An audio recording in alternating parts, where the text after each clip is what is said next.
¿Cómo les va? Ahí está, bueno. Si le va mal, también diga mal, ¿eh? No hay problema. Estamos en la casa del Señor, así que Él hará lo que tenga que hacer. Estamos en esta semana, hemos estado toda la semana orando a Dios. He estado, por lo menos hablo por mi persona y los que algunos he visto aquí. Espero todos lo puedan haber hecho en algún momento del día. Orando a Dios. Y esta mañana quiero compartir una palabra. Anoche me acosté bastante temprano. De hecho, no sé ni cómo terminó el partido de ayer. ¿Ganamos por lo menos? ¿Ah? Ganamos. Porque vi el primer tiempo y digo, no, sí, estaba cansado, no sé, necesitaba descansar, así que me fui a bañar y a dormir. Sin terminar de ver el partido. Qué hincha que soy yo. Pobre Talleres si espera de mí.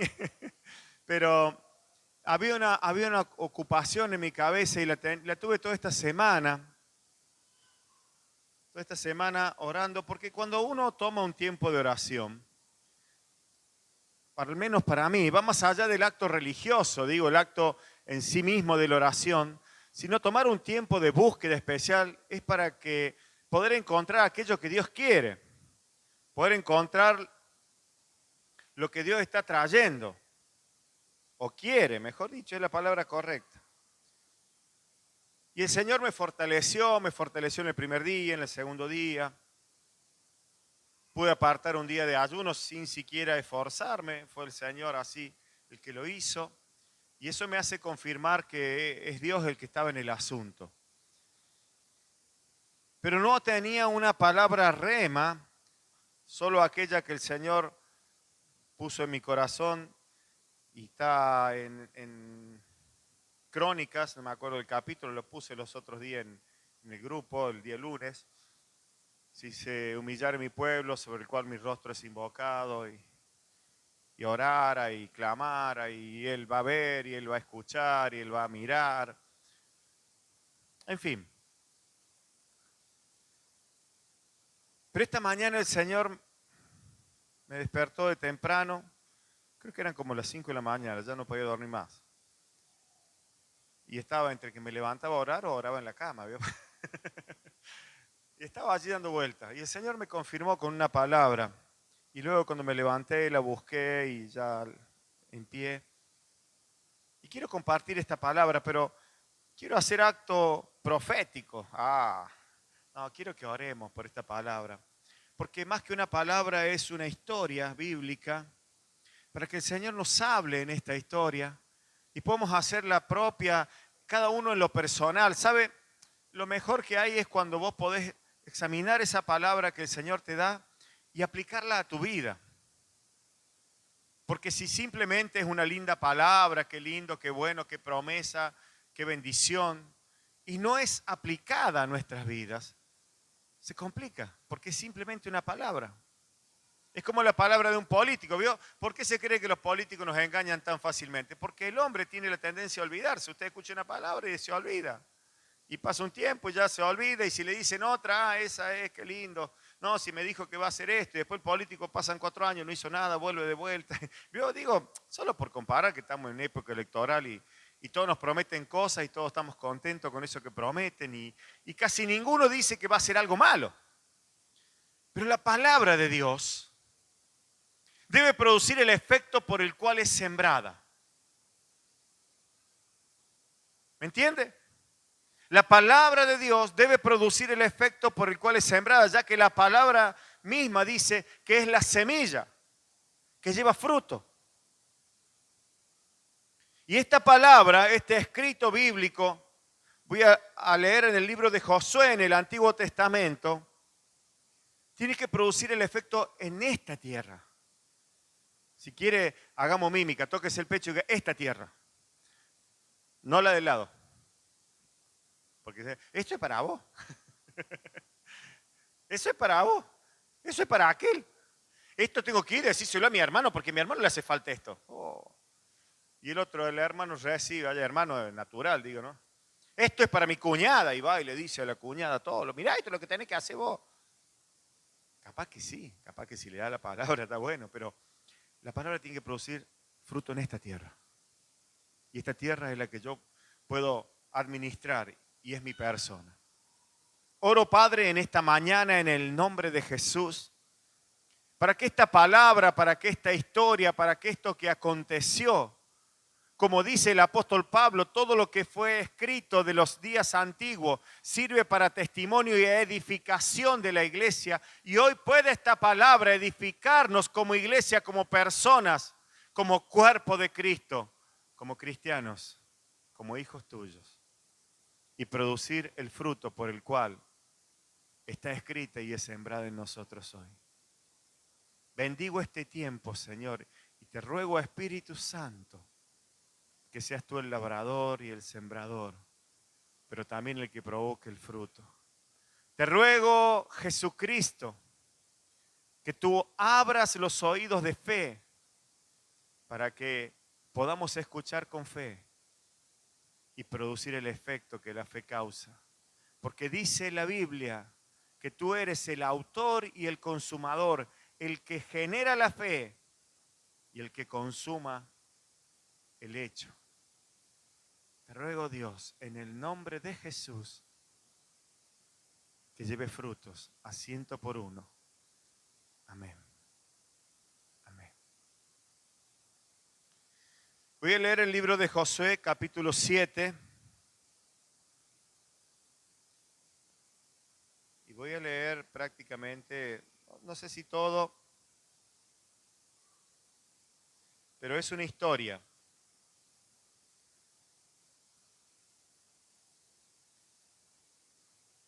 Para que tengamos en cuenta lo que voy a leer, hay un contexto histórico en esto.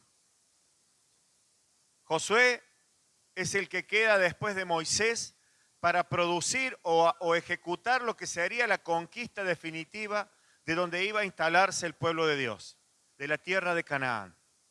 Moisés los había guiado hasta el límite, por así decirlo, y luego Dios le dio la autoridad a Josué, y era Josué aquel general, aquel patriarca que iba a direccionar al pueblo y estaban en esa tarea. Estaban en la tarea de conquista. Para que entendamos un poquito, porque casi todos los que hemos asistido un tiempo a la iglesia, conocemos la historia de la toma de Jericó. Ese que dieron vueltas a la ciudad y 7 vueltas. Había un cantito que no me acuerdo cómo era, que era medio así con ritmo merengue de la vuelta de Jericó. Pero acababan de ejecutar esta obra los hijos de Israel, los judíos, el pueblo de Dios. Acababan de tomar Jericó. Dice que Jericó fue tomada porque Dios le dio una palabra, una dirección a Josué. Le dijo, mirá, Jericó está fortificada. Era una de las ciudades más fuertes, uno de los reinos más poderosos. En aquel entonces la tierra que conquistó Israel estaba compuesta de reinos, de pequeños reinos. Algo parecido a lo que vemos ahora en Arabia Saudita. ¿Vio ahora que nos enteramos con el Mundial cómo es? Que está el de Qatar, el otro principado de acá, Emiratos Árabes. Son todos millonarios ellos porque tienen mucho petróleo, pero vio que están compuestos como por tribus, pequeños reinos. Así estaba compuesta la tierra que Dios le manda a conquistar a Israel. Por eso hasta el día de hoy todavía hay guerras y los palestinos y nos enteramos y los sirios. Entonces estaba compuesta por todos estos pueblos, gabaonitas, amonitas, amalecitas y así. Y Dios le da una estrategia, ni siquiera es una estrategia. Dios le da una palabra. Y le dice a Josué, mirá, anda a Jericó. Y Jericó, como sabía que venían estos israelitas, ya habían cruzado el Jordán, ya estaban del otro lado, ya habían tomado posesión de algunos pequeños pueblos. Y venía ese campamento que estimo que debe ser más de 1 millón de personas, porque dice que 1 millón de personas es la que salió de Egipto. Y estaban los hijos. Así que eran muchos. Un pueblo, imagínense, una invasión. Entonces Jericó, el rey de Jericó mandó cerrar la ciudad, porque eran ciudades fortificadas, todas las murallas, y era una de las ciudades más fortificadas, la más fuerte. De hecho, había soldados fuertes, grandotes, digamos, un ejército poderoso. Y Dios le da una palabra a Josué. Le dije, mira Josué, tenés que hacer esto, esto, esto y esto. Y había una característica hasta ese momento en casi todo el pueblo de Israel, es que obedecían a Dios. Es que Dios le decía, vayan corriendo hasta allá y vuelvan. Y le obedecían. ¿Y sabe qué acontece? Dios cumple o ejecuta el plan por el cual Él te mandó a hacer esa cosa. Entonces venía este pueblo de haber hecho esta gran conquista. Dice que las murallas de Jericó literalmente se cayeron. O sea que ni siquiera era una estrategia, para que entendamos por ahí, alguna vez he escuchado, no, esta es la estrategia de Dios. No. Si Dios te mandó a hacer algo, quédate tranquilo, Dios lo va a hacer. No hay estrategia, hay obediencia, que no es lo mismo. Y la ciudad fue conquistada completamente. Dice que se cayeron los muros. La palabra de Dios dice que le dio la orden Dios al pueblo de Israel que cuando los muros se cayeran, cuando Él lo determinara después de las 7 vueltas y qué sé yo y qué sé cuánto, avanzara cada uno derecho. O sea, imagínense, digamos, 1.000.000 de personas, para no exagerar, rodeando una ciudad y cada uno va a decir, bueno, se cayó el muro, avanza. Y conquista todo lo que hay mientras avanzas. Y esto había acontecido. Y esta era la gran victoria. Imagínense cómo estaba ese pueblo de Israel. ¡Ja! Más agrandado que pan en agua. Hinchado estaba. Grande, enorme. Esa salió recién. Estaba bien agrandado. Yo digo esto para que entendamos el contexto. Para que esto nos hable a nosotros. Vengo del milagro más grande de mi vida. Y dije, ¿dónde está? ¿Dónde está el diablo? Y estaban en estas condiciones. Y en estas condiciones es que tenían que seguir conquistando. Tenían que seguir avanzando. Porque no era solo Jericó. Tenían que tomar la tierra de Canaán. Josué tenía la tarea de repartir la tierra a 12 tribus. Con sus príncipes, sus familias. Porque Israel también era una gran tribu de muchos. 12. Y tenía que tomar esa repartija y ejecutarla y hacerla. Y imagínese usted, Josué no tenía una tarea pequeña. Eran por familias o por tribus. Tribus eran, cada una tenía uno. Entonces venían los de la tribu de Villa Allende Parque y te decían, y pastor, ¿qué nos va a dar a nosotros? No, a ustedes les va a tocar estas 3 manzanas, vayan ahí. Cuando se caigan las paredes, ahí entren. O sea, había una tarea. Entonces Jericó no alcanzaba. La orden de Dios iba más allá. Había que exterminar a todos para limpiar la tierra de raíz y conquistarla. Entonces la tarea continuaba. Y en esa tarea, luego de esta gran victoria, es que quiero que leamos lo que acontece en esta historia y que, no sé si en casi todas las Biblias o en los textos, está titulado El pecado de Acán. Lo voy a leer, voy a tratar de no detenerme y hablar al final. Préstele atención y vuelve a ponerse su mano y Señor, háblame a mí, siembra en mi vida, para que sea útil a nosotros esta palabra. Libro de Josué, capítulo 7, verso 1. Dice, pero los hijos de Israel cometieron una prevaricación en cuanto al anatema, porque Acán, hijo de Carmi, hijo de Sabi, hijo de Sera, de la tribu de Judá, tomó del anatema, y la ira de Jehová se encendió contra los hijos de Israel. Un encabezado. Después Josué envió hombres desde Jericó a Jai, que estaba junto a Bet-Aben, hacia el oriente de Betel, y les habló diciendo, subid, reconoced la tierra, y ellos subieron y reconocieron a Jai. Y volviendo a Josué le dijeron, no suba todo el pueblo, sino suban como 2.000 o 3.000 hombres, y tomarán a Jai. No fatigues a todo el pueblo yendo allí, porque son pocos. Claro, acababan de conquistar Jericó. No es que estaban haciendo algo carnal, estaban haciendo algo razonal. Y subieron allá del pueblo como 3.000 hombres, los cuales huyeron delante de los de Jai.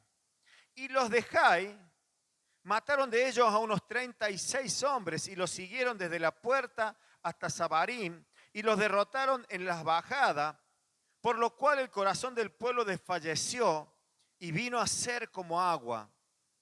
Entonces Josué rompió sus vestidos y se postró en tierra sobre su rostro delante del arca de Jehová hasta caer la tarde, él y los ancianos de Israel, y echaron polvo sobre sus cabezas. Y Josué dijo: Señor Jehová, ¿por qué hiciste pasar a este pueblo el Jordán para entregarnos en las manos de los amorreos, para que nos destruyan? Ojalá nos hubiésemos quedado al otro lado del Jordán. Ay, Señor, ¿qué diré ya que Israel ha vuelto la espalda delante de sus enemigos? Porque los cananeos y todos los moradores de la tierra oirán y los rodearán y borrarán nuestro nombre de sobre la tierra. Y entonces, ¿qué harás tú? ¿Qué harás tú a tu grande nombre? Y Jehová dijo a Josué: levántate, ¿por qué te postras así sobre tu rostro? Escuche. Israel ha pecado y aún han quebrantado mi pacto que yo les mandé, y también han tomado del anatema y hasta han hurtado, han mentido y aún lo han guardado entre sus enseres. Por esto los hijos de Israel no podrán hacer frente a sus enemigos, sino que delante de sus enemigos volverán la espalda. Por cuanto han venido a ser anatema, ni estaré más con vosotros, si no destruyereis el anatema de en medio de vosotros. Levántate, santifica al pueblo y di: santificaos para mañana, porque Jehová, el Dios de Israel, dice así: anatema hay en medio de ti, Israel. No podrás hacer frente a tus enemigos hasta que hayáis quitado el anatema de en medio de vosotros. Os acercáis pues mañana por vuestras tribus, y la tribu que Jehová tomare se acercará por sus familias, y la familia que Jehová tomare se acercará por sus casas, y la casa que Jehová tomare se acercará por los varones. Y el que fuere sorprendido en el anatema será quemado él y todo lo que tiene, por cuanto ha quebrantado el pacto de Jehová y ha cometido maldad en Israel. Josué, pues, levantándose de mañana, hizo acercar a Israel por sus tribus, y fue tomada la tribu de Judá. Y haciendo acercar a la tribu de Judá, fue tomada la familia de los de Sera, y haciendo luego acercar a la familia de los de Sera, por los varones fue tomado Zabdi. Hizo acercar su casa por los varones, y fue tomado Acán, hijo de Carmi, hijo de Zabdi, hijo de Sera, de la tribu de Judá. Entonces Josué dijo a Acán: hijo mío, da gloria a Jehová, el Dios de Israel, y dale alabanza, y declárame ahora lo que has hecho, no me lo encubras. Y Acán respondió a Josué diciendo: verdaderamente yo he pecado contra Jehová, el Dios de Israel, y así he hecho. Pues vi entre los despojos un manto babilónico muy bueno, y 200 siclos de plata, y un lingote de oro de peso de 50 siclos, lo cual codicié y tomé, y he aquí que está escondido bajo la tierra, en medio de mi tienda, y el dinero debajo de ello. Josué entonces envió mensajeros, a los cuales fueron corriendo a la tienda, y aquí estaba escondido en su tienda, y el dinero debajo de ello. Y tomándolo de en medio de la tienda, lo trajeron a Josué y a todos los hijos de Israel, y lo pusieron delante de Jehová. Entonces Josué y todo Israel con él tomaron a Acán, hijo de Sera, el dinero, el manto, el lingote de oro, sus hijos, sus hijas, sus bueyes, sus asnos, sus ovejas, su tienda y todo cuanto tenía. Y lo llevaron todo al valle de Acor. Y le dijo Josué: ¿por qué nos has turbado? Túrbete Jehová en este día. Y todos los israelitas lo apedrearon y los quemaron después de haberlos apedreado. Una historia dura, una historia difícil de entender en nuestros tiempos. Como le dije al principio, a pesar de todo esto que nos ha acontecido, el pueblo de Israel venía de una gran conquista de la mano de Dios. Cruzaron el Jordán, cruzaron un río como habían cruzado el Mar Rojo con Moisés. Lo cruzaron caminando en seco. Estoy hablando de milagros poderosos. Destruyeron a Jericó sin siquiera haber desenvainado la espada, simplemente porque Dios se lo había dicho, porque eran hijos de Dios. tenían la característica de ser hijos de Dios. ¿Sabe cuál es la ventaja cuando uno es un hijo de Dios? Su padre le cuida. Su padre pelea por usted. Imagínese si usted, cualquiera de nosotros, los que somos padres, de pronto viniera alguien y le está pegando a su hijo. ¿Qué haría usted? Inmediatamente haría cualquier cosa para impedirlo. Eso es lo que tenemos cuando somos hijos de Dios. Tenemos un Dios que está dispuesto a hacer cualquier cosa para impedir que nos vaya mal, que nos pasen cosas malas. Cuando leí la historia, lo primero que uno tiene es el juicio. ¡Ah, qué tremendo! ¿Sabe lo que significa la palabra anatema? Significa aquello que está contra Dios, que no le agrada a Dios. Y la orden que Dios le había dado cuando conquistaron Jericó es que no tomaran nada de aquella ciudad. Ahora, más allá de lo histórico y lo que pudiéramos razonar, tenía una razón de ser esto. Es que Jericó era una ciudad muy contaminada.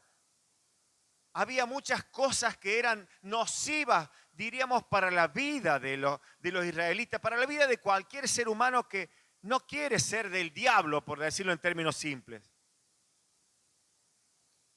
Porque lo que había en Jericó solo te llevaba a lujuria, solo te llevaba a cosas malas, solo te llevaba a vivir una vida desordenada. No era una ciudad bien plantada. La riqueza de Jericó era nociva, no le hacía bien. Entonces la orden de Dios fue muy clara. No tomen nada de Jericó, destrúyanla, posean la ciudad, pero no tomen nada de allí. Es decir, es de ustedes, pero no tomen nada. Maten sus animales. Puede sonar muy drástico a nuestros pensamientos de hoy. Pero en aquel momento funcionaba de esa manera y la orden venía directa de Dios. Ahora pasemos a la otra historia, la que hemos leído. Y ese Acán, qué terrible. Evidentemente era Acán y toda su familia. Porque no es que nadie sabía lo que él había hecho. Todos lo sabían, sus hijos, su esposa. Se sentían seguros. Ahora es muy fácil decir, no, esto no importa, ¿qué tiene de malo? Póngase en la posición de Acán. Acán le fue más fácil, le fue más, digamos, tentador tomar un manto, tomar un lingote de oro, tomar plata, dinero, monedas, dinero que tenía un peso grande, en lugar de tomar la obediencia a Dios. Ahora podríamos decir, sí, claro. ¿Qué hubiera hecho usted? Yo mientras leí esta palabra, me la sembré en mí mismo. Dije, ¿cuántas veces prefiero escuchar lo que digo yo prudentemente que lo que dice Dios? Lo que me parece bueno para mi vida, en lugar de lo que pudiera decir Dios. Le voy a contar un secreto. Algunas veces digo que hago sincericidio porque digo cosas que a lo mejor no me hacen quedar tan bien. Trato de ser, en todo el tiempo que vivo, un hombre que obedece a Dios y que escucha a Dios. Esta es una verdad, no es una flor que me tiro, es una verdad. Trato de siempre decir qué quieres, Señor, para mi vida, qué quieres que haga. Ahora le voy a decir algo. Casi nunca planeo mis vacaciones con mucha antelación. Generalmente cuando Dios me quiere dar una vacación, digo, bueno, Señor, se la pido, pero estoy esperándola. Ahora, una vez que yo ya fijé una fecha y digo, bueno, el 10 de marzo me voy de vacaciones. Ya planeé, ya dije, ya estoy de acuerdo, ya hablé con mi familia. Inconscientemente, dejo de preguntarle a Dios si quiere algo. No sea cosa que Dios me diga que el 10 de marzo quiere que me vaya a un hospital a orar por un enfermo y que me quede internado con ese enfermo 10 días. No sea cosa que Dios me diga que tengo que hacer algo justo en ese tiempo que yo entonces pongo un montón de excusas. Inconscientemente, estoy diciendo que esto lo hago y yo, hablo por mí. Inconscientemente. Ahora, ¿sabe qué veo yo que acontece a veces entre nosotros. Y hablo por mí. Que nos es más fácil practicar la religión, ser uno más en la iglesia, ser uno más en la vida, que ir a la profundidad de lo que Dios quiere. No sea cosa que Dios me mande a hacer algo que yo no quiero soltar. No sea cosa que me meta en ayuno, en oración y el Señor me diga, esto no lo hagas más. No sea cosa que el Señor me diga, no está bien que digas que sí a todo. O no sé, no quiero parafrasear nada porque quizás toco el pensamiento de alguno y no es eso lo que Dios quiere. Lo que Dios quiere es que tengamos en cuenta lo que Él desea de nosotros. Para que Él pueda seguir siendo nuestro Dios y nosotros hijos de Dios. ¿Qué quiere Dios? Señor, ¿qué es lo que querés? Ahora no te lo va a venir a decir Dios, es como dice, bueno, si Dios quiere que pase esto. Si Dios no quiere que no me lo den. Si Dios no quiere que no me llamen. Eso es azar. Eso es suerte. Eso es probar. Y a Dios no se lo prueba, se lo obedece. ¿Y cómo sabemos lo que Dios quiere? Cuando leemos su palabra, cuando entramos en tiempo de oración verdadero, cuando tomamos tiempo especial con Dios, cuando le escuchamos. Esta familia, la familia de Acán, entre todo el pueblo, había una gran victoria, había una gran conquista, había cosas hermosas, pero el resto del pueblo no tomó nada, todos vieron oro. Se habían conquistado una ciudad riquísima. Todo en esa ciudad era esplendor. Sin embargo, Dios le dijo, no tomen de eso. Todos sabían que era costoso, que era bueno. Pero Dios le dijo, no tomen de eso. Y no estoy hablando que ustedes no tienen que tomar, ¿viste que no tenés que tomar lo que te dan los otros? No. Estoy hablando de escuchar la voz de Dios. Escuchar lo que Dios dice. Hacer lo que Dios dice. Lo que Dios te dice a vos, lo que Dios me dice a mí. Ahora les comenté lo que me acontece a mí en estos años, cada vez que puedo tomar vacaciones. Ahora les voy a decir lo que me acontecía antes, cuando vivía crocante de seco.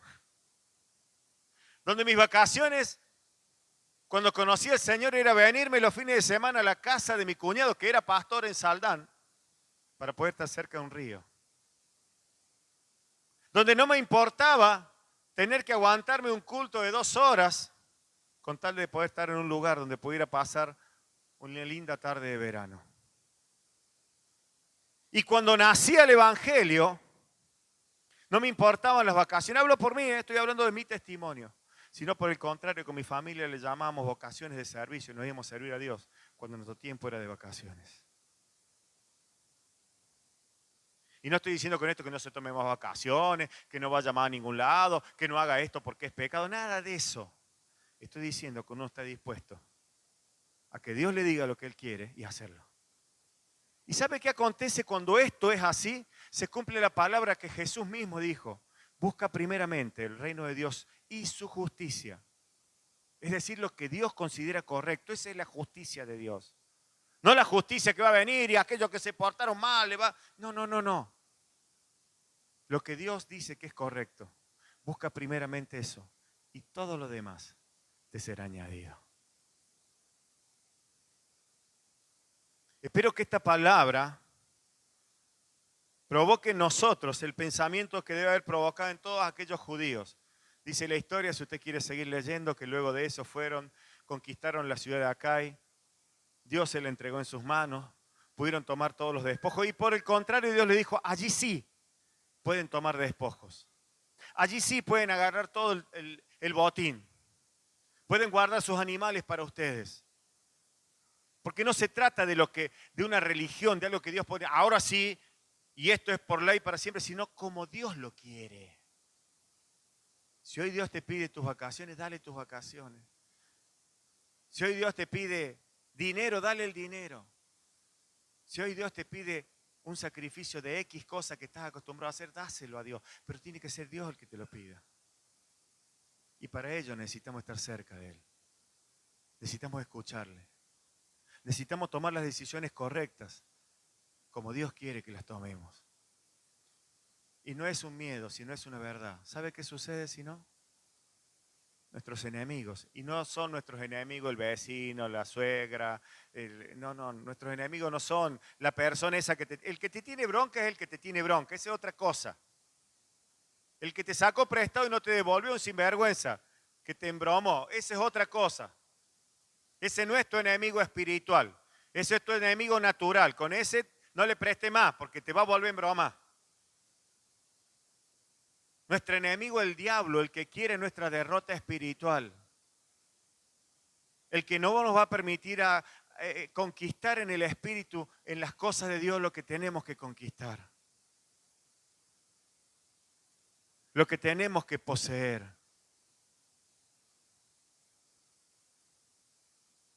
Pero si Dios me dice que haga una cosa, y yo estoy suponiendo que es eso, inmediatamente hago oído sordo. Porque eso me gusta. Porque eso para mí es oro. Porque eso para mí son monedas de plata. Porque eso para mí es un manto babilónico, algo carísimo. Algo que vale mucho para mí. Pero Dios dice eso. Todo esto dice en este texto del Antiguo Testamento. Pero Jesús, cuando habló y predicó y enseñó, dijo: todo aquel que no esté dispuesto a dejarlo todo y venir en pos de mí no puede ser mi discípulo. Y no está diciendo, bueno, si vamos más exacto al texto, dice que no deje su padre, su madre, esposa, esposo. Tampoco es para que se me divorcien todo mañana. Ni para que para mañana ya echen a toda pata de su casa, porque Jesús dijo, ¡pumba! Sino que no esté dispuesto a dejar todo lo que tiene un valor importante en su corazón si Dios lo dice. No si a vos te parece, porque yo creo que... No, lo que Dios te diga. Por eso es tan importante entrar en tiempo de oración. Y mientras Dios me daba esta palabra, y la leí esta mañana, tomé un cuaderno que había allí arriba de la mesa, de mi esposa. Y hojeé una prédica, quizás la haya hecho ya en algún momento en Facebook, no sé, no la tengo presente, pero estaba escrita por ella. Y tomé una reflexión que es de esa prédica, en torno al hecho, al texto bíblico, al relato de lo que le pasa a Daniel en el capítulo 10, cuando Daniel entra en ayuno y oración para obtener sabiduría de Dios. Y ese es el secreto. Yo desde aquí le podría dictar 1000 pautas de vida, 1000 experiencias, digo 1000, o 10, o 20, o una. Mirá, yo hice esto. Por eso hablé de mis vacaciones como algo personal, que ni siquiera es irrelevante, porque cuando me he ido de vacaciones no le he hecho daño a nadie, no tiene nada de malo, y de hecho lo voy a seguir haciendo. No se preocupe, dejo de orar 10 días antes para que Dios no me diga nada. Sino que estoy diciendo que el secreto, la cuestión pasa por hacer la voluntad de Dios, por buscar lo que Dios quiere para tu vida. No lo que el pastor Miguel te pueda decir que tenés que hacer. Para entrar en oración, para ver lo que Dios quiere. Lo que Él quiere para tu vida. Pastor, ¿qué hago? Me pasa esto, esto y esto. Lee la Biblia. Hacele caso. Entra en ayuno y en oración.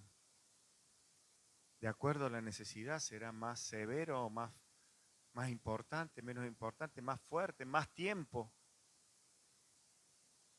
Hemos tenido una semana de oración. Nadie levante la mano, pero medite en su corazón. ¿Cuántos días le dedicó de oración a Dios? Medite en su corazón si dispuso, aunque sea supuso o pensó, tomar un día de ayuno. Y no es porque me deba obedecer a mí, porque yo lo haya determinado, aunque no estuviésemos en un tiempo de ayuno y oración, aunque no estuviéramos clamando por la tierra, la cual tiene que ser sanada. ¿Sabe que lo primero que Dios me dijo para esto es necesario que la iglesia sea sanada? Es necesario que la iglesia se ponga en pie espiritual, en condiciones espirituales, para que cuando haya otro Juan Carlos lo podamos hacer libre en el nombre de Jesús.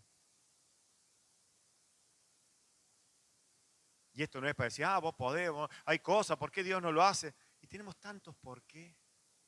Josué los tuvo. ¿Por qué, Jehová, hiciste esto? ¿Por qué no me dejaste allá? ¿Por qué no hiciste cruzar el Jordán? No hubiéramos... Y anteriormente los que estuvieron con Moisés, ¿por qué no nos quedamos en Egipto? ¿Por qué me pasa esto ahora si te he servido? Tenemos muchos por qué. Reemplacemos el por qué por una búsqueda. Reemplacemos el por qué por una búsqueda. Y en esa búsqueda vamos a encontrar que hacer la voluntad de Dios es tan fácil. Que hacer la voluntad de Dios no es un acto religioso. No es cumplir preceptos y mandamientos. Eso viene como consecuencia, inconscientemente. Inconscientemente he comenzado a hacer lo que Dios dice. Que hacer la voluntad de Dios no significa pelearte con el mundo y irte a vivir al monte y transformarte en un monje. Hacer la voluntad de Dios es saber lo que Dios quiere, porque lo escuchaste de Él, porque lo buscaste a Él. Y dejaste de ser miembro de una iglesia para ser un hijo de Dios. Un hijo de Dios. Alguien a quien el Padre le habla, le cuida, le provee. Y pasamos de ser personas que no tienen nada a tenerlo todo, porque tenemos a Dios.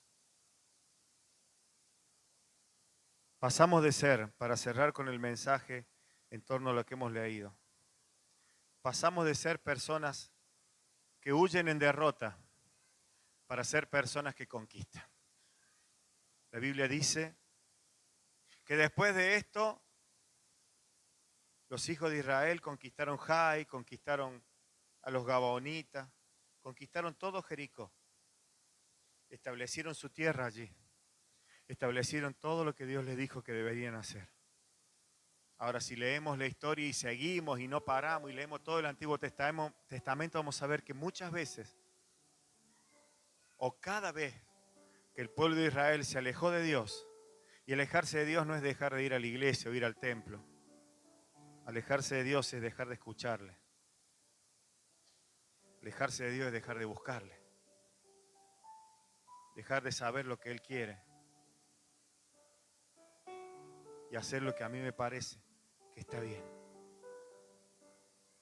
Oro Dios para que esta palabra nos permita en este tiempo vivir una vida y una experiencia espiritual en la cual podamos sacar todo nuestro anatema. Dice la historia drásticamente que aquella familia que había cometido el pecado, que había tomado el anatema, que había tomado lo que no quería Dios y lo había guardado para sí, fue quemada. Y parece terrible porque se fueron muertos a pedrada y quemados. Ahora cuando alguien es muerto y es quemado, tiene una figura en nuestro tiempo. Para que le quitemos el tinte trágico, drástico, que parece hasta macabro, y entendamos en qué tiempo estamos viviendo. En el tiempo de la gracia, en el cual ninguno va a ser apedreado, ninguno va a ser puesto en la puerta de la iglesia y allí delante del pastor Miguel le van a quitar todas sus cosas y le van a prender fuego. En el tiempo de la gracia, dice la Biblia que nosotros debemos morir a nuestros pecados. Y el apóstol Pablo decía, porque para mí el morir es ganancia. Porque cuando vos morís al viejo hombre, viene el fuego. Y ya no es el fuego que te quema todas las cosas, sino es el fuego del Espíritu Santo. ¿Y sabe qué significa eso? ¿Sabe por qué se quemaban las cosas? Porque era como una peste. Las pestes había que quemarlas. Entonces algo que había sido tan trágico para el pueblo, que lo había llevado a una derrota, a un sufrimiento, a un tiempo tan feo, tenía que ser quemado. Tenía que desaparecer. Y eso es lo que hace el Espíritu Santo. Cuando nos atrevemos a creerle a Dios. Y el Espíritu Santo quema y quema y saca y quema y saca y quema. Y vamos muriendo poco a poco al viejo hombre, aquellas cosas que nos apartan de Dios, y vamos siendo cada vez más hijos de Dios. Más pleno en Él, no se asuste. Dios no vino a quemar a nadie. No vino Dios a prenderle fuego a ninguno en una hoguera. Por el contrario, la Biblia dice que Él vino para traer vida y vida en abundancia. Y si estamos dispuestos a creerle a Él y a vivir como Él quiere, Él nos dará esa vida. Y Él nos dará esa abundancia.